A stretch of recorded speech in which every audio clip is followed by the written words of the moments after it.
ونسلم علی رسولہ الکریم اما بعد۔ آج ایک انسان سے بات ہوئی جو مرزا محمد علی جہلمی کو ماننے والا تھا، اس کا بڑا مقلد تھا۔ اس سے جب بات ہوئی، دیکھیں کل ایک بات ہوئی ٹی وی چینل کے اوپر جو بہت خوبصورت بات کی مفتی فضل سبحانی صاحب دامت برکاتہ العالیہ نے۔ انہوں نے فرمایا دیکھیں ایک بچہ پیدا ہوا اور اس کی آنکھ کے اندر جو ہے نا جی ریڈ کلر کا لینز لگا دیا گیا، اور جب وہ بڑا ہوا تو وہ اس کو ہر چیز جو ہے نا جی ریڈ نظر آتی تھی، لال نظر آتی تھی۔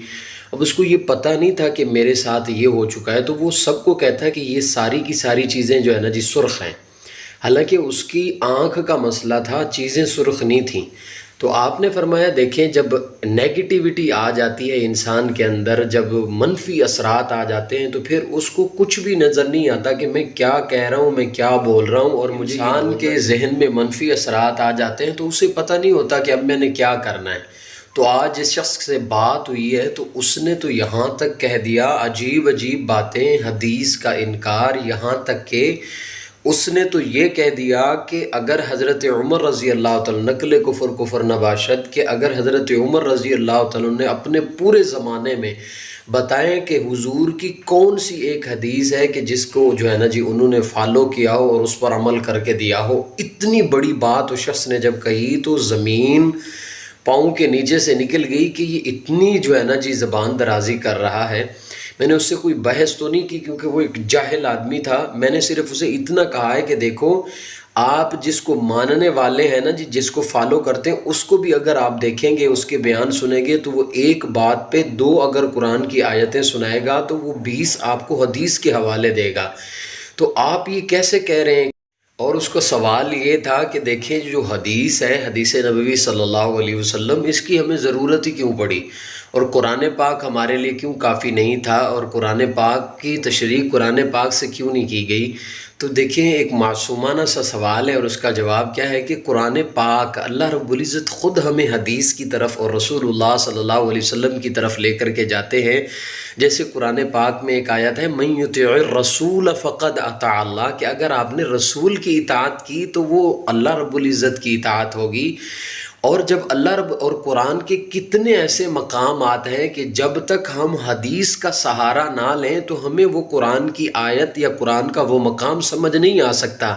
تو اس لیے قرآن اور حدیث ایک چیز ہے، حدیث ضروری ہے۔ اگر ہم حدیث کو چھوڑیں گے تو ہم قرآن کو سمجھنے سے قاصر ہو جائیں گے۔ اور اگر جی حدیث کی جو تدوین کا معاملہ ہے اس پر اگر اور یہ جو حدیث کی تدوین کا معاملہ ہے کہ یہ کوئی ایسے نہیں ہے کہ اتھو پھتھو نے جو ہے نا جی پکڑ کر کے حدیث لکھ دی اور ہم نے کہا جی یہ ٹھیک ہے حدیث ہے۔ اس کے اوپر بہت بڑی تحقیق ہوئی ہے، اس کے اوپر زندگیاں لگی ہیں لوگوں کی۔ اور یہ جو انگریز کے دور کے اندر ہندوستان کے لوگوں کا جو وزیر تعلیم تھا، اس نے جب یہ کتاب دیکھی، جب اس پر کام ہوا، جب لصحابہ فی معرفت الصحابہ، اس کے اوپر جب سند صحابہ کے اوپر، سند حدیث کے اوپر جو ہے نا جی کام ہوا، تو اس نے کیا کہا؟ اس نے کہا کہ مسلمان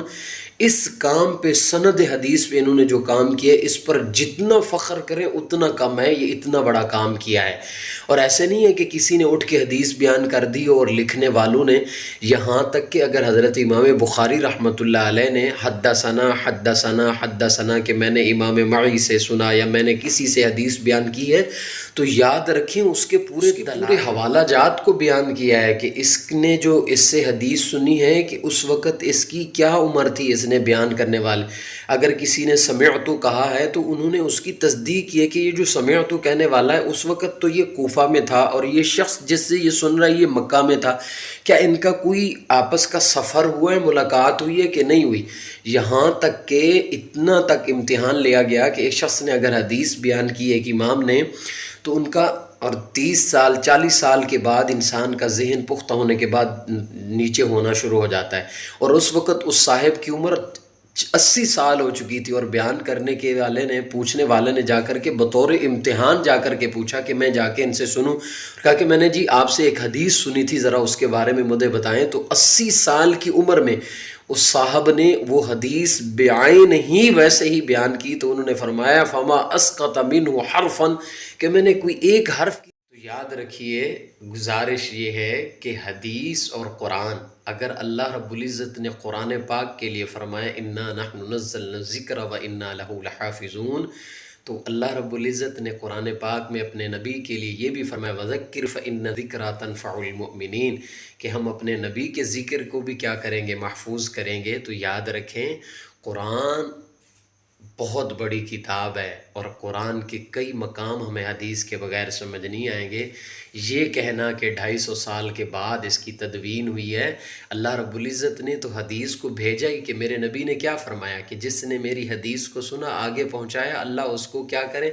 جی، اللہ اس کو سرسبز و شاداب رکھے۔ حضور کی تو یہ احادیث مبارکہ ہیں اس پر، لہذا یہ اعتراض کرنا کہ حدیث کی کوئی ضرورت نہیں ہے، حدیث بعد میں آئی ہے، تو یہ ایک بہت بڑی غلط بات ہے۔ اللہ تعالی ہمیں قرآن اور حدیث کو سمجھنے کی توفیق عطا فرمائے۔